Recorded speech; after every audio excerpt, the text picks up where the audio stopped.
Let's figure it out. Pulling it now. 3 in a car, 1 in a truck. Valuable and adding value for your clients. Very important things in there, and we found.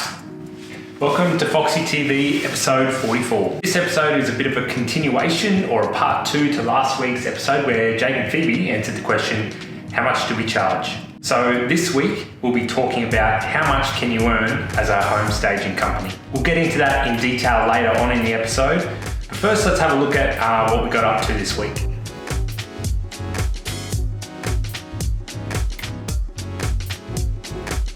Installs this week, we've got Manon this morning, keys are getting from Kenny from Remax. We don't have many hookups this week at all.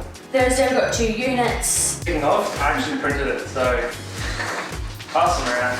Oh, handy. Well, it's more just so everybody understands what we're talking about. So basically any jobs that you guys bring in, which will mostly be phone calls I guess, we'll pay a 2.5% of whatever that job ends up being, and then if it's an agent keeps doing more work, there's another 1% for everything after that. So it's like if it's a continual relationship, you'll keep getting something out of it. So the whole point of it is we want to encourage phone calls, which we forced for a while there, and we haven't done it for a long time, but we know that we get something out of it every time we do it. So we want to kind of encourage it and further discussions with people in the community. So because we should be getting our name out there as much as we can, but if something comes from it, you guys should get something out of it as well. So after the team meeting, which was in this room right here, the team loaded the truck and headed out to Wynnum on the east side or bay side for an install.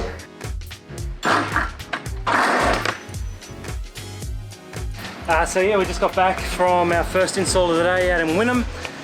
We're loading up now, part of the way there for our second one in Hemmant, and then we'll be back here to get ready for tomorrow. Just a bit of a slightly easier day today. This week and most of next week, we're down a team member, so let's find out where he is. Kim, where's Russ? Russ is living it up in Hawaii. Off on holidays. Off on holidays, having pina coladas, and probably a lot of beer as well. Wouldn't that be nice? It would be very nice. So later in the day, the guys picked up some accessories, brought them back to the warehouse, and I went over and had a chat to Cassie and Candy and asked how their installs went. What we got, Phoebe? We've got a Alfie delivery, Cody. We've got our online store starting up soon, so watch your space. Lots of decorative pieces that we use in our styling that we get asked all the time, where can someone grab it? So we thought we'd just stock it in an online store, see how it goes. Lots of greenery, vases, trinkets, lots of stuff. So how did your install go, Candy? Good? Yeah, really good. We had 2 today and we smashed them both out. Yeah. Today, hour and a half tops with both, so Yeah. quick. How many bedrooms was your one? 4 bed, 1 living, 1 sitting area. So pretty standard. Yeah. Was it vacant or apartment? Yeah, it was vacant, which I hadn't had for a while, so Yeah. nice and easy. refreshing. And Cassie, yours?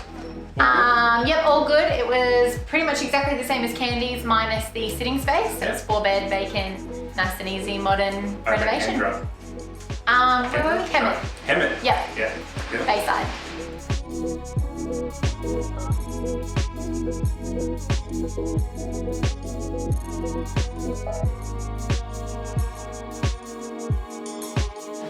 Tuesday morning, nice warm one. We're here in Mansfield for install number 1. It's a nice single level thankfully, but it's a big house.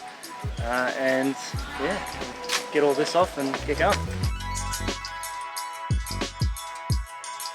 Everyone loves a good after photo, so let's have a look how it turned out.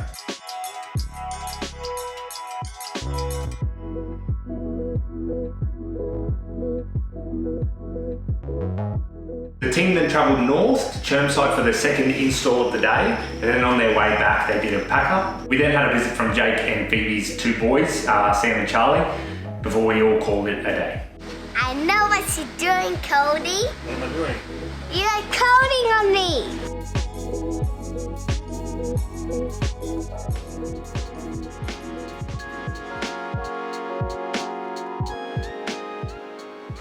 Hey Phoebe, Yeah. it's nearly 9 o'clock. What's the truck still doing here? Well, we have nothing on today, Cody. What? I know, we've actually had a full week, and then people pushed back a week. They have renos and building delays, and the team aren't too sad because it's pretty hot today. But I pushed our pack-ups to the end of the week so that we could give them a bit of a break today. So Office day for everyone. office day, so the girls are working on their objectives. They only work until midday, then they're heading home. Alrighty, enough of what we've been up to this week. Now on to the big question. How much can you earn staging houses?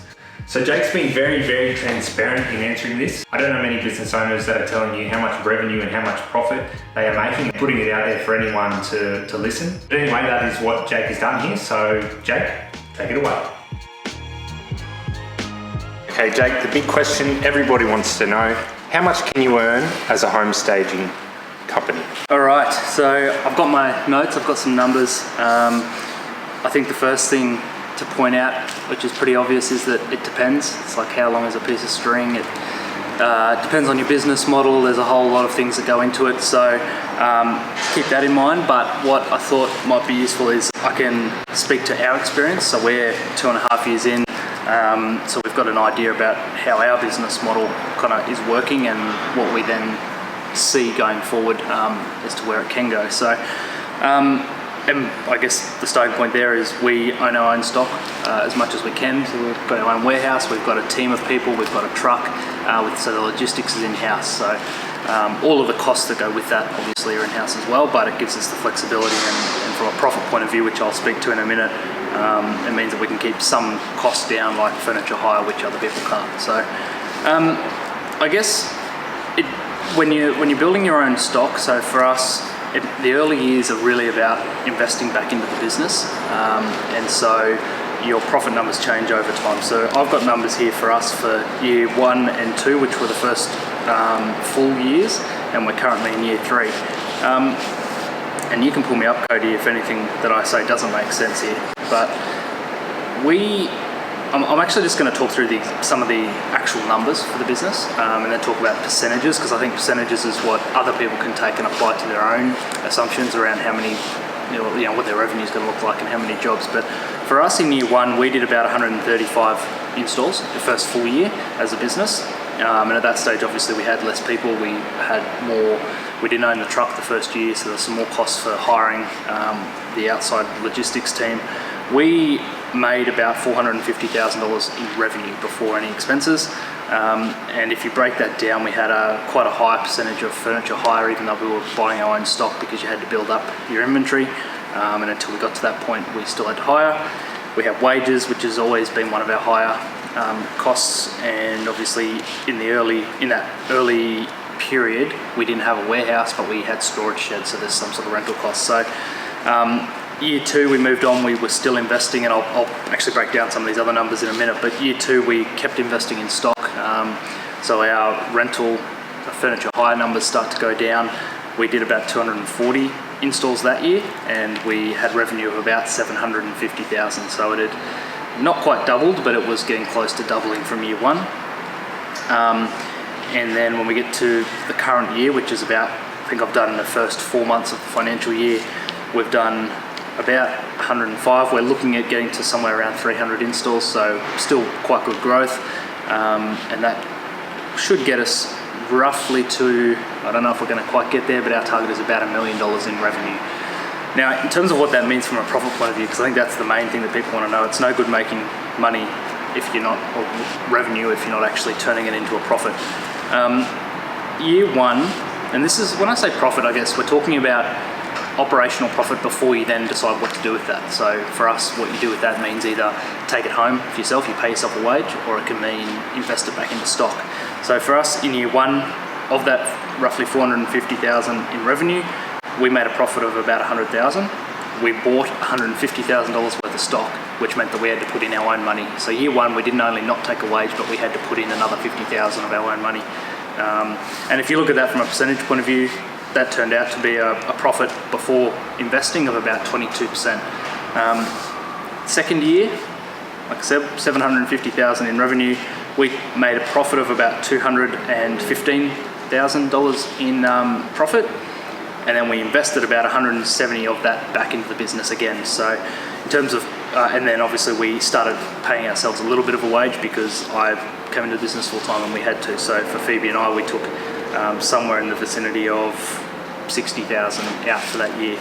And from a percentage point of view, profit increased to about 28-29% of your revenue. So in terms of a margin, what you can expect to get. So far this year, again, as we're buying more and more stock and relying less and less on hiring it, those costs go down. So this year so far in the 4 months, 340,000 revenue, about 105,000 in profit, which is a 30% return. And so far of that, we've invested back in about 70,000, and the difference is what we're starting to pay ourselves again. So a lot of numbers there, but in terms of percentages and what people can expect from a business like this, a couple of points on our numbers. We're still hiring stock where we need to because we're growing. We can't quite keep up with the number of jobs we've got going out. We don't say no to work because we've got the team and the logistics to do it. It's just our stock isn't quite there, so we use all of ours where we can, then we hire. That looking more long term, 3, 4, 5 years, we hope to be in a position where we don't need to hire anymore. So that's obviously any money that's going out for that at the moment will increase our profit margins. But I think if for anybody who's kind of in the early stages or thinking about it and they're going down the path of building their own inventory, a 30% profit margin before you invest in stock or pay yourself is probably a reasonable number, and it seems to be in the industry, speaking to others, not too far out as a starting point. And then obviously you can increase that as you kind of grow your business and volume goes up. So how's that so far, Cody? Any of that all makes sense? Yeah.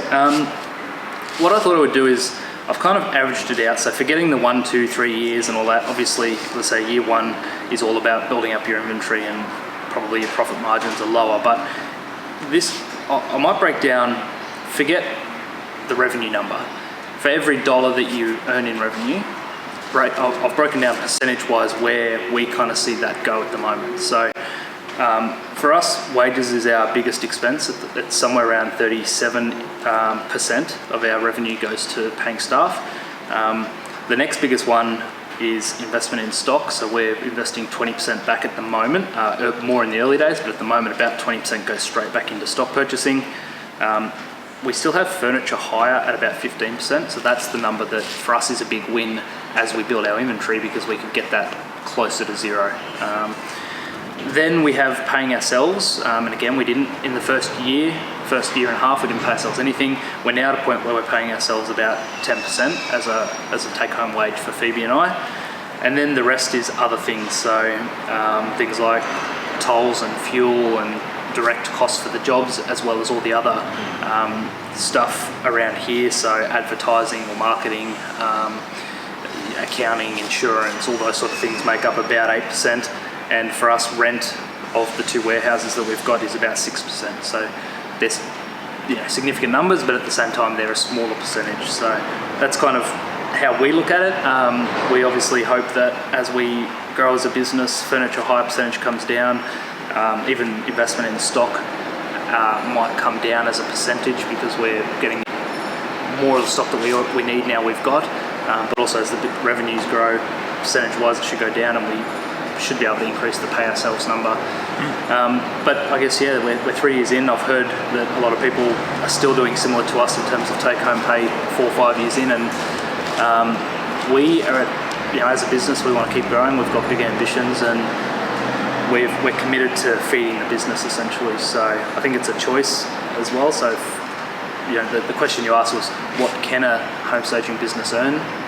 We're talking about our numbers, but I think what it can earn, obviously depending on how far into the business you are, down the track, if you own all your stock and you're only kind of doing turning over your inventory, getting new stuff to keep on trend, all those sort of things, that pay yourself percentage can go quite higher. I would think closer to the 20-25% mark is probably a number that we're looking at.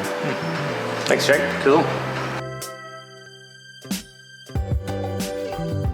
So now you know how much can you earn running a home staging business. Thanks to Jake and Phoebe for being so upfront when it comes to this information. I know I wouldn't be too comfortable sharing how much money, and profits I make. But yeah, I really hope you found that informative and useful. We're trying to provide as much value, as much information as we can in these episodes. So thanks for watching this week, and we'll see you next week.